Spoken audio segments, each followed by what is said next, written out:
Good morning, guys.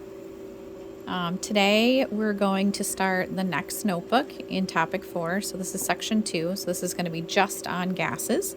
So everything with section 1 should be all done. So if you didn't hand in your notebook, you want to make sure that you finish up your notebook and have that to hand in. And then any of those virtual labs from yesterday or quizzes, make sure you check on Google Classroom. If I put a 0 in, it doesn't mean you have a 0. It's a 0 so that you know that's missing and that you need to do that.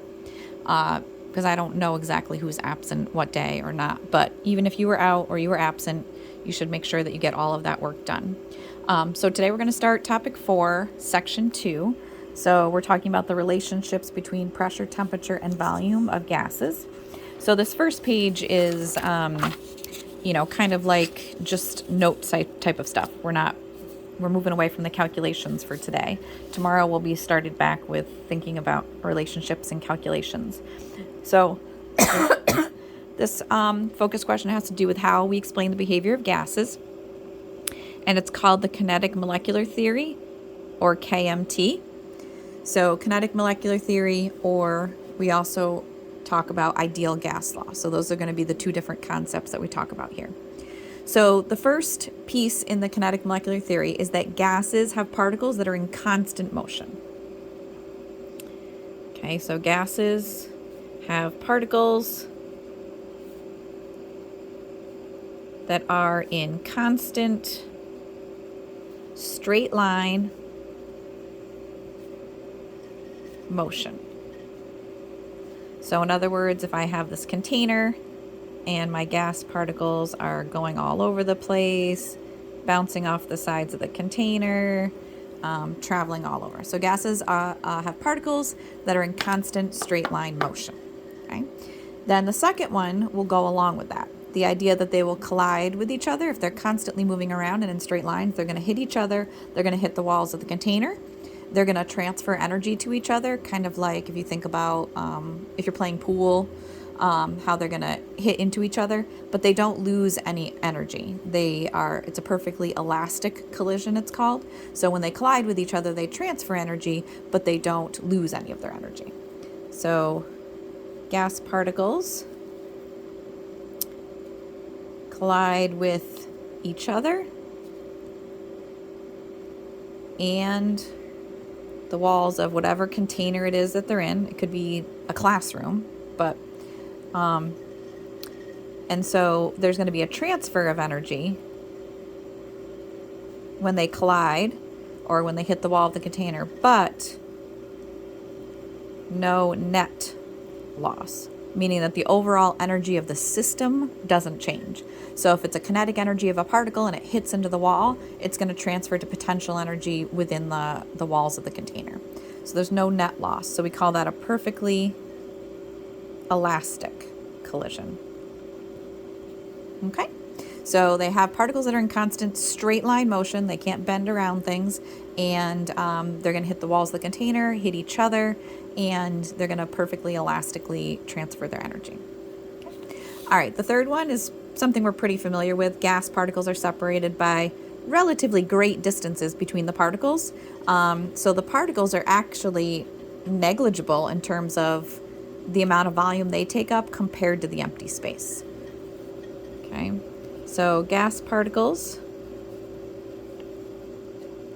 are separated by large amounts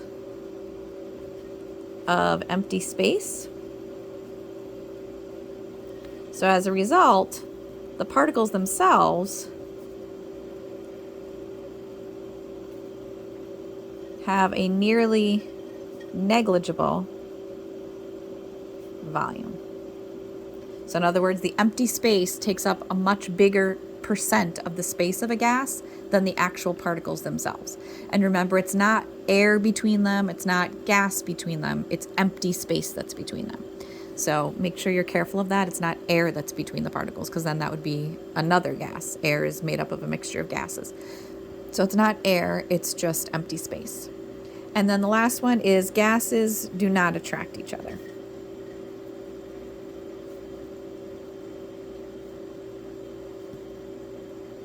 So the gas particles are not drawn to each other. They want to stay constantly moving and all over the place. Okay, so that's the kinetic molecular theory. 4 ideas, none of them earth-shattering. They're constantly in straight line motion. They're going to collide with each other in the walls of the container, and they're going to transfer that energy.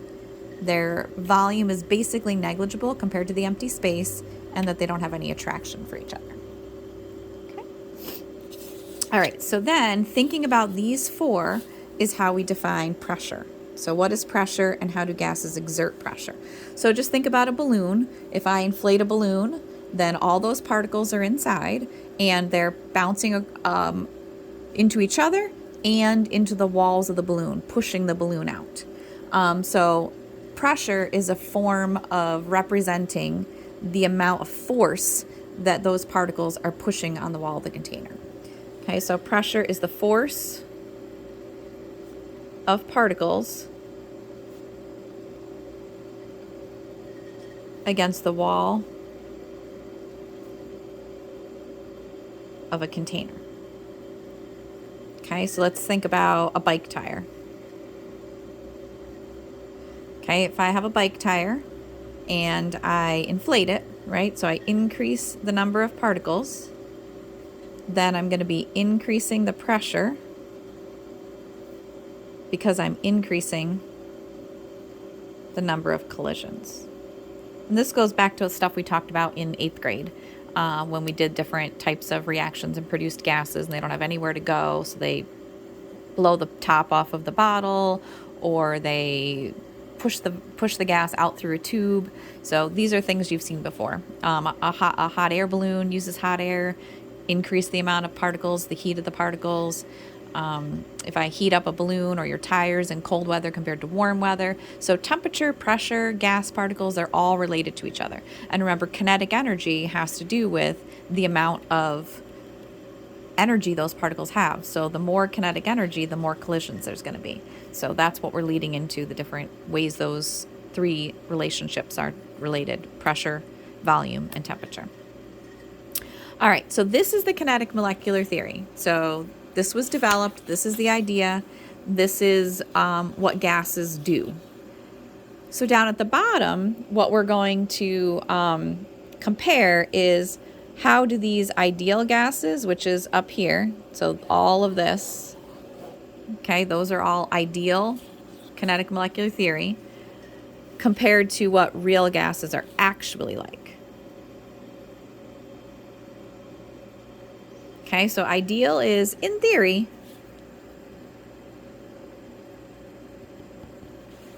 but real gases and how they actually behave is a little bit different than that under some conditions. Okay, so the 2 assumptions by the kinetic molecular theory that aren't exactly correct, because under certain conditions they vary a little bit, is that gas particles do tend to attract to each other a little bit, but it can happen. So for something, if it gets cold enough, then water is going to go ahead and come together and fall as snow.